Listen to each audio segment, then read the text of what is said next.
தமிழுக்கும் அமுதென்று பேர். அந்தத் தமிழின்பத் தமிழெங்கள் உயிருக்கு நேர், உயிருக்கு நேர். உலகின் மூத்த மொழி தமிழ், அதுவே என் தாய்மொழி என்று கூறி ஈன்ற தாயையும் தமிழ் மண்ணையும் வணங்கி எனது படைப்பை சமர்ப்பிக்கிறேன். அன்னை, நாம் இந்த உலகை பார்க்கும் முன் நம்மை பார்த்த தெய்வம். நாம் இந்த உலகை பார்க்கும் முன் நம்மை பார்த்த தெய்வம். எத்தனை ஆனந்தம்! நம் முதல் அழுகுரல் கேட்டு அவள் பெற்ற இன்பத்தில் அவளின் அத்தனை வலியும் மறைந்தது. ஆம், அதற்குத்தானே அவ்வளவு வலியையும் தாங்கிக் கொண்டாள். எத்தனை கஷ்டங்கள் வந்தபோதும் தன் கஷ்டத்தை மறந்தாலே ஒழிய தன் பிள்ளையை மறக்கவில்லை. கஷ்டங்கள் மறைந்தன, கஷ்டங்கள் மறைந்தன. தன் பிள்ளையை பார்த்த அந்த நொடி, நீ பசியால் அழுதால் அவள் துடித்திடுவாள். நீ விளையாட்டாய் செய்யும் சிறு குறும்பையும் ரசித்திடுவாள். நீ பேசும் மழலை பேச்சு அவள் மனதை நிரப்பும் உயிர் மூச்சு.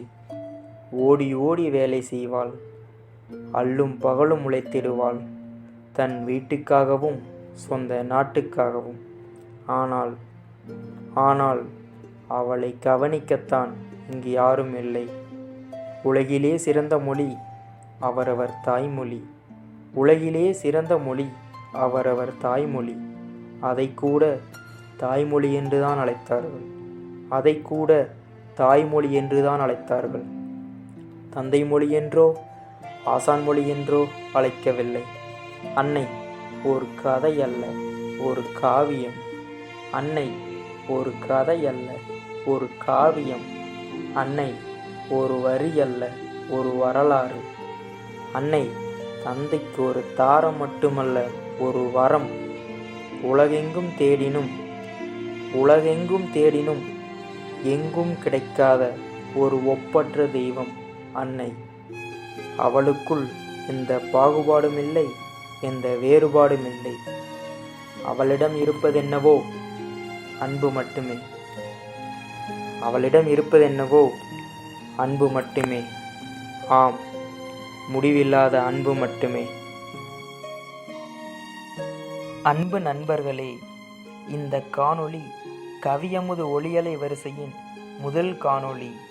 இந்த காணொளி பிடிச்சிருந்தால் லைக் பண்ணுங்கள், ஷேர் பண்ணுங்கள். இந்த காணொளியில் ஏதாவது நிறை அல்லது குறை இருப்பின் தங்கள் கருத்துக்களை கமெண்டில் தெரிவிக்கவும். உங்கள் கருத்துக்கள் எனது அடுத்த காணொளியை இன்னும் மேம்படுத்த உதவும். இதுவரை கவியமுது ஒளியல வரிசையை சப்ஸ்கிரைப் பண்ணாதவங்க சப்ஸ்கிரைப் பண்ணுங்கள்.